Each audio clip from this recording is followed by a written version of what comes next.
Hello, my friends. Today, I want to tell you the incredible story of Cleopatra, the last queen of ancient Egypt. This is not just a history lesson.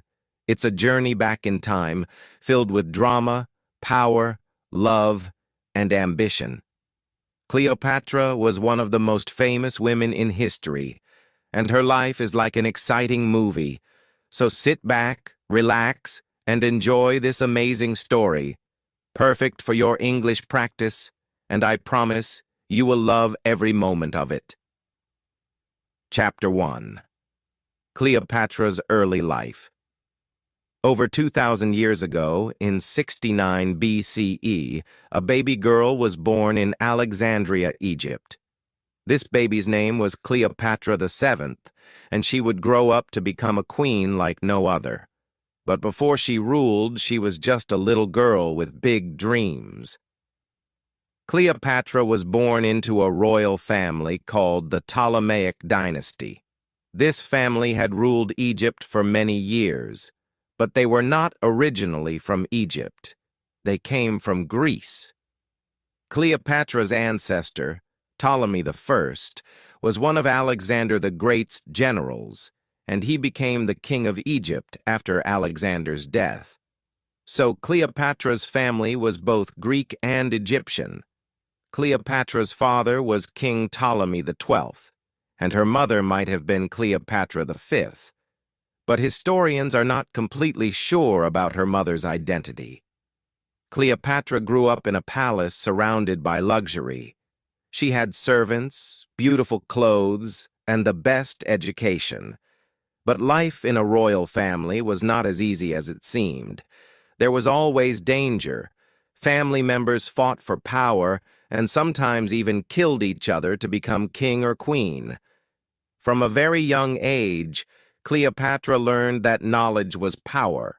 While most women in her time were not educated, Cleopatra studied hard. She learned many languages, including Greek, Latin, Egyptian, and even Hebrew. It is said that she could speak at least 7 languages fluently. This was rare and made her very special. Cleopatra was also curious about everything. She studied science, math, literature, and politics. She wanted to be more than just a queen who wore a crown. She wanted to be a wise and powerful ruler. But she had another secret weapon: charm. Cleopatra was not only intelligent, she was also very confident. People said she had a beautiful voice that could capture anyone's heart. But her childhood was not all happy. Her father, King Ptolemy XII, was not a strong ruler. Many people in Egypt did not like him because they thought he was weak and spent too much money. Sometimes Cleopatra's family had to leave Egypt to stay safe. Cleopatra learned at a young age that being a ruler meant facing many enemies. When Cleopatra was around 14 years old, her life changed forever. Her mother disappeared.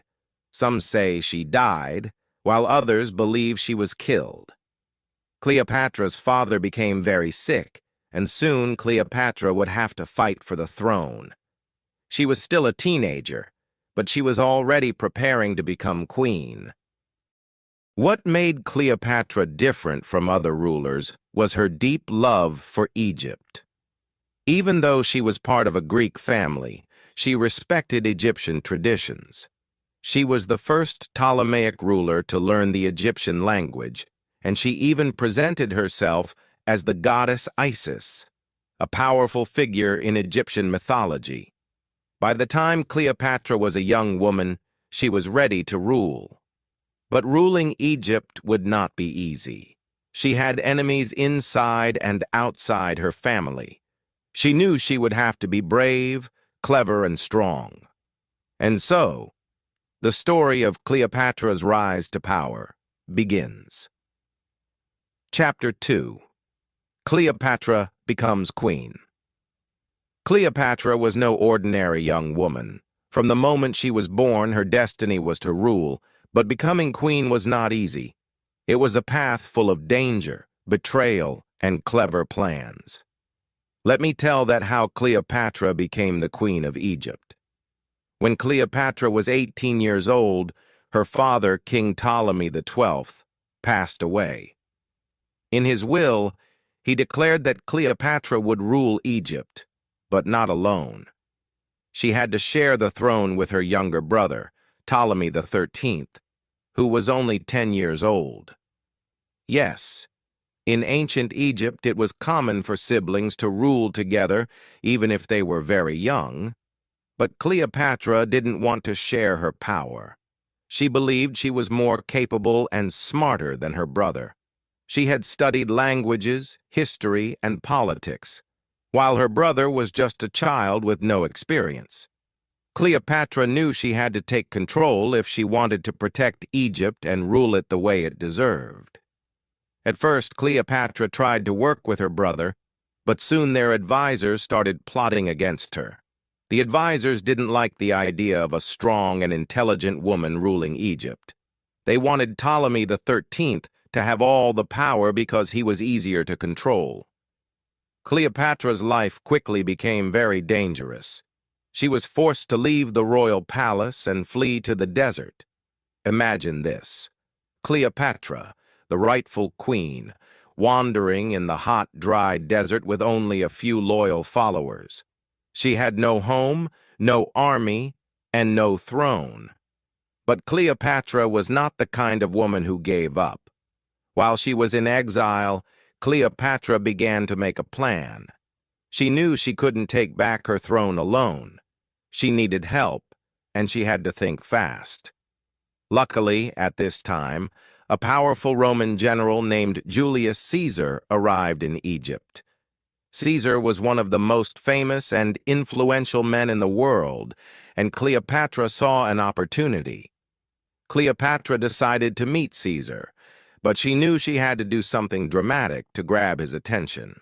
She couldn't just walk into the palace because her enemies would stop her. So she came up with a bold and clever idea. One night, Cleopatra had her loyal servant wrap her in a large carpet. Yes, a carpet. Then, the servant carried the carpet into Caesar's quarters as a gift. When the carpet was unrolled, Cleopatra appeared, looking stunning and full of confidence. Imagine Caesar's surprise when this beautiful, intelligent young woman emerged from the carpet. Cleopatra spoke to Caesar with charm and intelligence. She told him about her struggles, her love for Egypt, and her dreams of becoming a great queen. Caesar was impressed. He saw that Cleopatra was not just beautiful, she was also brilliant and ambitious. Caesar agreed to help Cleopatra regain her throne. Together, they planned a way to defeat Ptolemy XIII and his advisors. Cleopatra's enemies didn't stand a chance against the combined forces of Cleopatra and Caesar. After a fierce battle, Ptolemy XIII was defeated, and Cleopatra was restored as the Queen of Egypt. But Cleopatra wasn't just satisfied with regaining her throne. She wanted Egypt to become powerful and respected again. She started working closely with Caesar to strengthen her country. She introduced new policies, improved trade, and even built a strong relationship between Egypt and Rome. Chapter 3.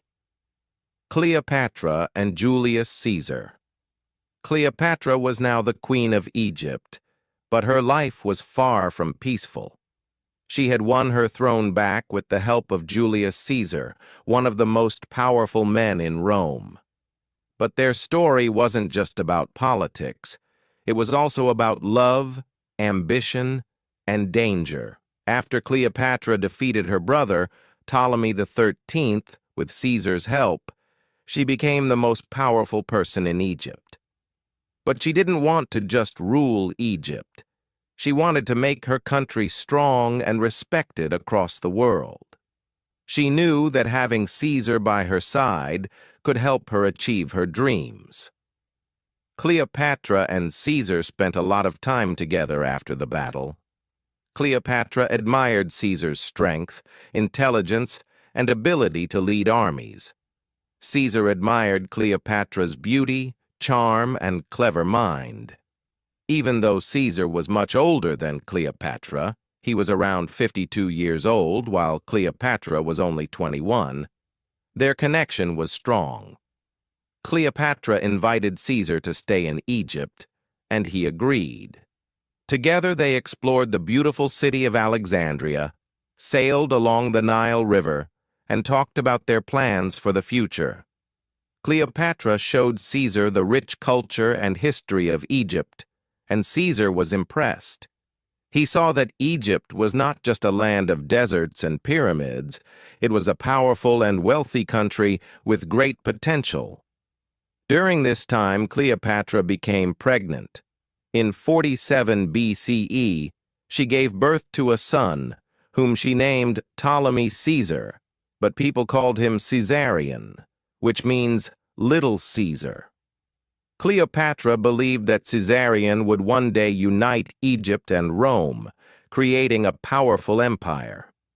She wanted her son to be a symbol of strength and unity.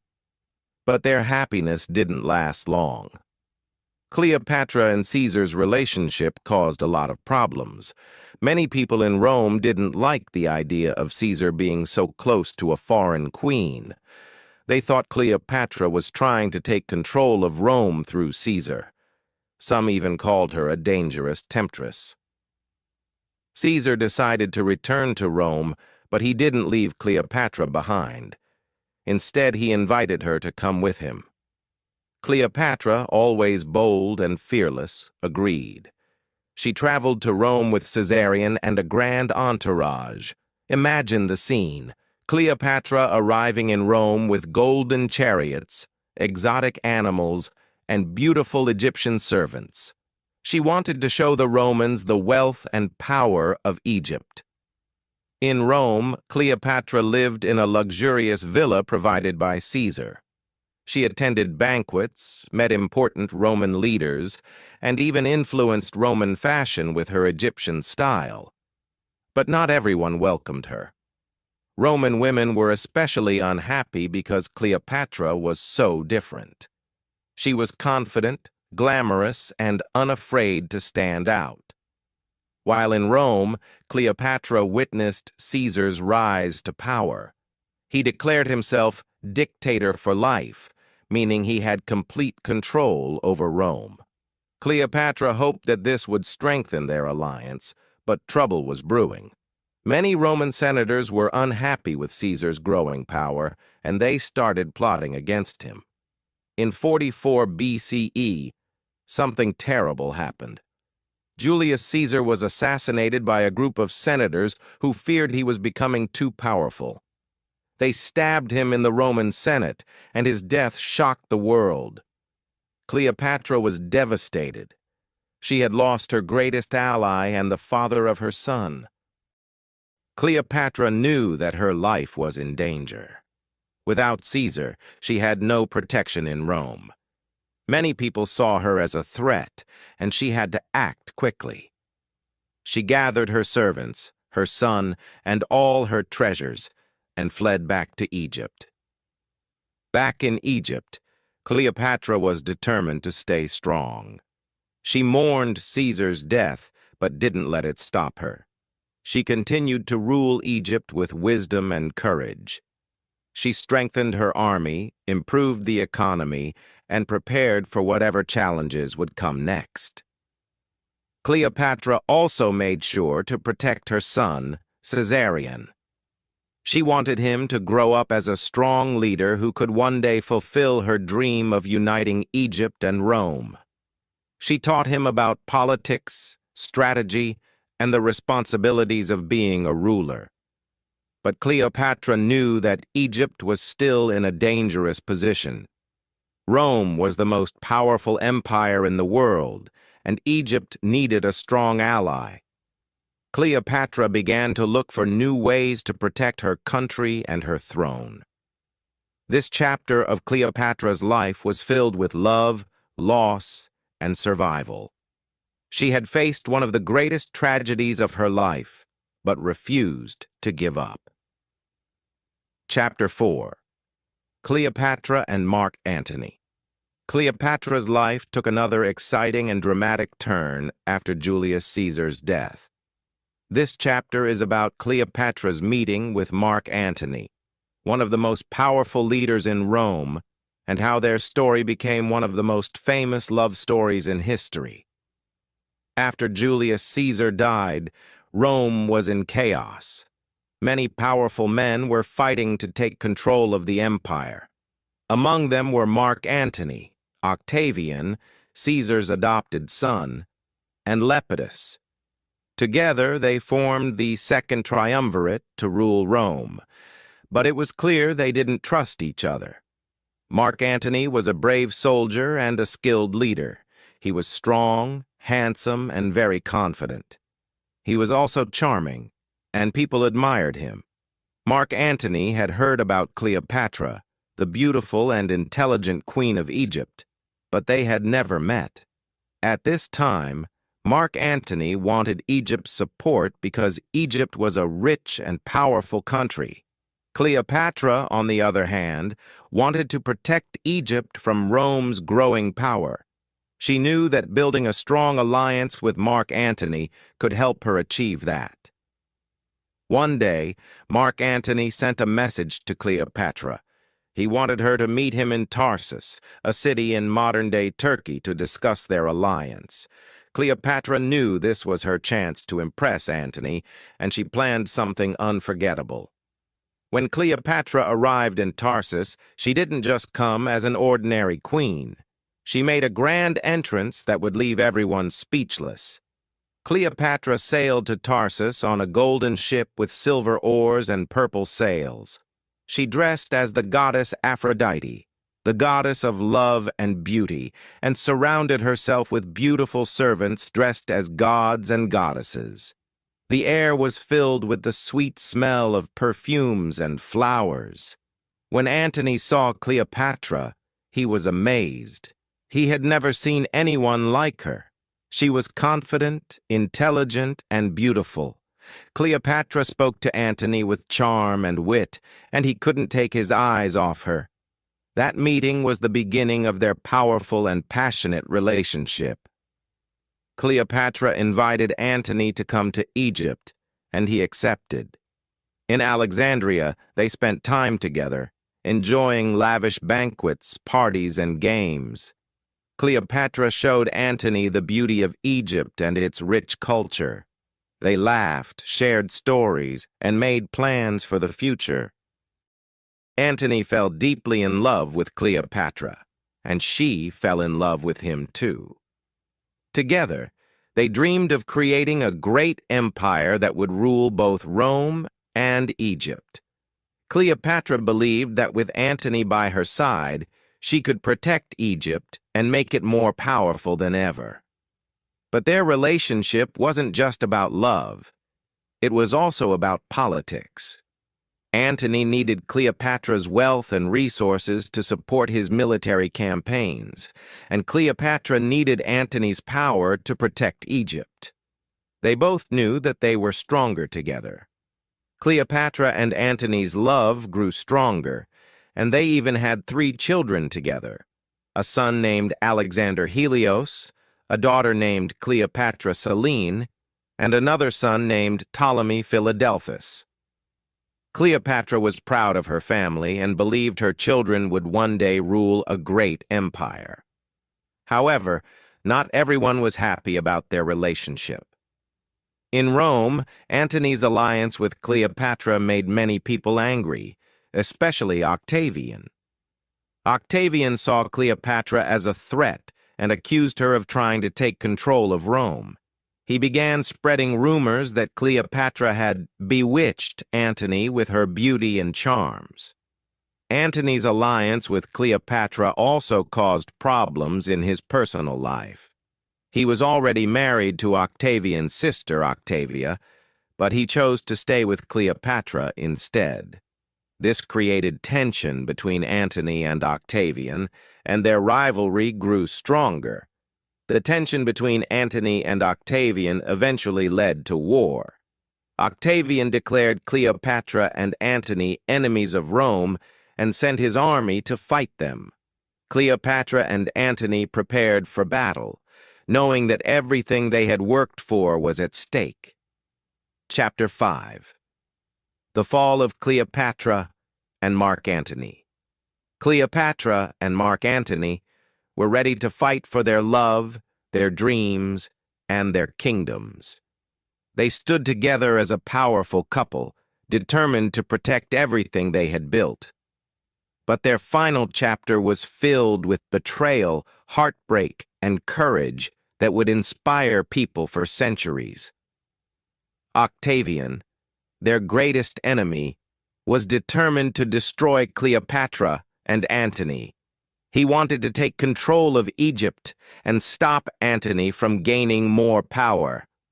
Octavian's army was strong, disciplined, and well prepared for war. Cleopatra and Antony, however, were not going to give up without a fight. They decided to face Octavian in a great naval battle. This battle, known as the Battle of Actium, took place in 31 BCE near the coast of Greece. Cleopatra brought her fleet of Egyptian ships, and Antony brought his Roman forces. Together, they believed they could win. The day of the battle arrived, and the sea was filled with ships, soldiers, and weapons. Cleopatra and Antony fought bravely, but Octavian's army was too strong. During the battle, something unexpected happened. Cleopatra's ship suddenly turned and sailed away. Many believed that Cleopatra retreated to protect her fleet and herself, but Antony misunderstood her actions. He thought Cleopatra had betrayed him. Feeling heartbroken and confused, Antony's forces began to fall apart. Octavian's army defeated them, and Antony was left devastated. He returned to Egypt to find Cleopatra, desperate for answers. When they met, Cleopatra explained her actions. She told Antony she had not betrayed him. She had only wanted to save their lives. Antony believed her, and their love remained strong. But they knew their enemies were closing in. Octavian's army followed them to Egypt. Cleopatra and Antony tried to defend Alexandria, but they were outnumbered. They realized they couldn't win this war, but they were determined to stay together until the end. Antony fought bravely in one last battle, but his army was defeated. Heartbroken and believing Cleopatra was dead, Antony fell on his sword. As he lay dying, news came that Cleopatra was still alive. His servants carried him to Cleopatra's hiding place, and the two lovers shared their final moments together. Antony died in Cleopatra's arms, leaving her alone to face her enemies. Cleopatra knew that Octavian would soon capture her. She refused to let him parade her through Rome as a prisoner, showing her as a defeated queen. Cleopatra was a woman of pride and dignity. She decided to take control of her fate. In her final moments, Cleopatra dressed in her royal robes and crown. She surrounded herself with treasures and symbols of her reign. According to legend, she arranged for a poisonous snake, called an asp, to be brought to her. She allowed the snake to bite her, ending her life on her own terms. When Octavian arrived, he found Cleopatra dead, lying peacefully in her royal chamber. He was shocked, but also impressed by her courage. Cleopatra's death marked the end of the Egyptian kingdom. Octavian took control of Egypt, and it became part of the Roman Empire. But Cleopatra's story didn't end there. Her life and her love with Antony became legendary. People admired her for her intelligence, bravery, and determination. She was not just a queen, she was a symbol of strength, resilience, and courage. Cleopatra's story teaches us that even in the face of great challenges, we can stand strong and fight for what we believe in. She never gave up on her dreams or her country. She showed the world that women can be powerful leaders, thinkers, and warriors. Her life may have ended in tragedy, but her legacy lives on. Cleopatra reminds us to never give up, to believe in ourselves, and to take control of our destiny. She proved that even in the darkest moments, we can face our challenges with courage and dignity. So, my friends, let Cleopatra's story inspire you to be strong, to dream big, and to never let fear stop you. Her life may have been filled with struggles, but it was also filled with love, hope, and greatness. Be like Cleopatra, bold, fearless, and unforgettable. What did you think of this incredible journey? Isn't Cleopatra's story one of the most inspiring stories in history? Let her life remind you that no matter how hard life gets, you have the power to rise above it.